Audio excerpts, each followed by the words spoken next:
what we can never be when we look at the Plantagenets is modern ourselves. Of course we're modern readers, of course we think people should love their children and not murder their house guests. But of course we know that if we had been there, we would probably be that. I don't think that any of us, well, I hope we would have done better than Elizabeth Woodville. I hope we would have said to our husbands, don't kill this absolutely innocent man. But what she has that perhaps we wouldn't have had is the total insight that one death in the Tower can very well lead to another. And it seemed to me that writing the novel, the resonance of, in a sense, the Plantagenets' move towards terror was going to be lived out for them in the death of the princes in the Tower and Richard III's move towards terror as well.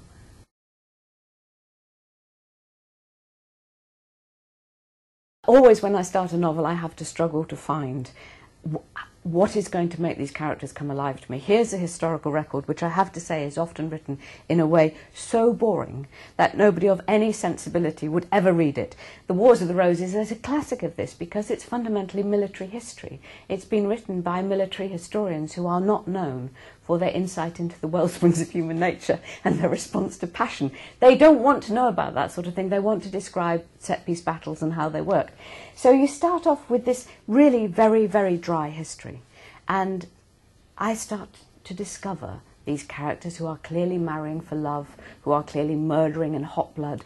And I start to go, this is going to be a fascinating book. But how am I going to get, as it were, a handle on Elizabeth Woodville, who is at the very centre of this book? You know, she is Edward's wife, she is the mother of the princes. This is a woman I have to warm to and become deeply interested in. And then I was reading a little book about her mother, and it said Jacquetta was a descendant of the Counts of Luxembourg, of the Dukes of Burgundy, the only royal family in Europe to trace their ancestry back to a goddess. And this historian had just written this, like, you know, and here are other interesting things. And I went, stop! What? How amazing, how unspeakably exciting is this? So then I looked up the goddess, and this is indeed the water goddess Melusina.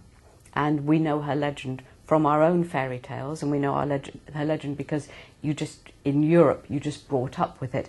This is the typical scenario whereby there's a clearing in the forest, the knight comes riding through, there's a big fountain in the forest, rising out of the fountain, half naked, is a beautiful, beautiful woman with with a tail like a fish. She's a mermaid type thing. He proposes marriage to her, of course, could be more natural. She accepts on the condition that the story varies, she either has time alone in privacy, perhaps once a month, or that she must have a room to bathe in and she mustn't be observed. They marry, they have beautiful children, they build a beautiful castle, they're completely, famously happy, and one day, tragically, he breaks the prohibition and he sees her, and he sees that she is in fact using the time on her own to revert to fish. And in some stories she is so offended that he should break her privacy that she leaves him. In some stories he's so horrified that he's been living with a woman who is half fish that he leaves her, and they part tragically. In some stories she comes back to him. In my version, of course, she does, because it's such a tragic ending to the beautiful love story.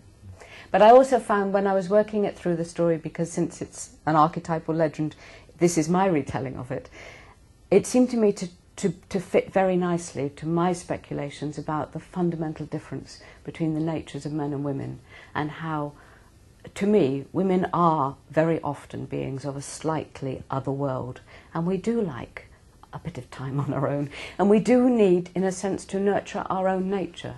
And there's a line in it which just came to me when I was writing, and just, you know, that to live in the world of men is hard on the feet, and it absolutely is.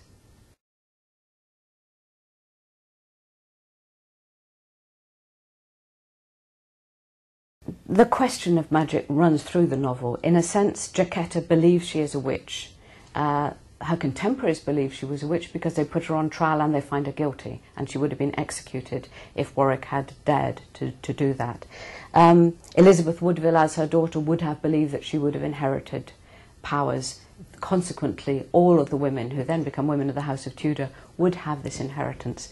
So I think they think that they have power. The people around them think they have power.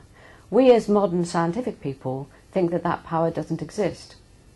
Okay, if that's what you think, you know, if that's what you're looking for, that's what you'll see. I don't personally believe that she blew up the mist for the Battle of Barnet, but I do think it was remarkably convenient. And I